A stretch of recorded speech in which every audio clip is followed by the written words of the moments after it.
Hello and welcome to this video. I just want to talk briefly about a testimony that God has done in my life. This testimony is more about the call that God has placed upon my life and how exactly it was just a divine call from God. And I tell this to everyone because it's just a testimony of God's goodness and His faithfulness to us. And so it starts out with me my freshman year, actually here at Southeastern. And I was going through my freshman year. I really didn't know what I wanted to do with my life. I changed my major like 5 different times. I had no idea what I wanted to do, but I knew I wanted to do it for God. And so I sat down one night and I just was on my knees crying. And I said, God, I don't know what it is that I want to do with my life, but whatever it is, I want it to be of you and I want it to be for you. I don't care what it is, whatever it is you tell me, I'll do it. Just make it clear so that I know it's you. Spent the rest of that night just listening. I heard nothing. I was like, all right, well, thanks God. So the next day was actually a chapel service. So I went to chapel and I was at the front row and I was just like screaming. I was just like, God, please just tell me what it is you want me to do and I'll do it. I promise, whatever it is, just make it clear. And again, I didn't hear anything. So, my faith is still, my faith is a little shaken, but I'm still going for it.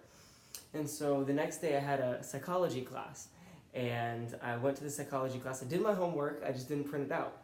So I went and I talked to the professor. I said, I'm so sorry, I have the homework, I just didn't print it out. Can I go run to the computer lab or the library after class and print it out? And she looks at me really funny and she goes, yeah, but I need to talk with you. And so I'm just freaking out. I'm like, okay, well, I don't know what it is she wants me to do, but I'll go do it. So after class, I sprint on over to the library, print it out, bring it on back to her, and she looks at me and she goes, now there's 120 some kids in this class. I don't really know your name. What's your name? So I tell her, oh, my name is Jordan. And she's like, okay, well, I don't know your name, but I know your face. And you were at chapel last night, weren't you? And I was like, yeah, I was at chapel last night. She says, you were on the front row. I said, I was on the front row. She says, you were calling and asking God for something, and you've been asking God something for a while. And I was like, yeah, how did you know that?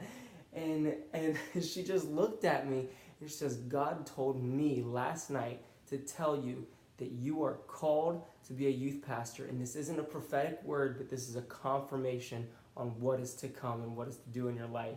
And it just blew me away. I was like, God not only made it so clear, but He sent a messenger to tell me, someone I didn't even know, someone who didn't even know me, a professor at Southeastern. Again, this is my freshman year. I didn't know her. I didn't know who she was. This was Christina Gard. You might know her. She's the pastor's wife. She just had 2 beautiful babies. But and to this day, I am a youth pastor for Southside Assembly of God here in Lakeland, Florida. And I can tell you that God's call is not just something that you will hear, but it is something that is meant to happen. And it didn't happen my 2nd year at Southeastern or my 3rd year at Southeastern. No, but it is my senior year, and I finally have accepted the position and the call, and God has placed this upon my life. And I know it is God-given and God-ordained, and I am so excited to be here. That is the kind of stuff that God can do. Thanks for letting me share my little testimony. I can't wait to hear yours.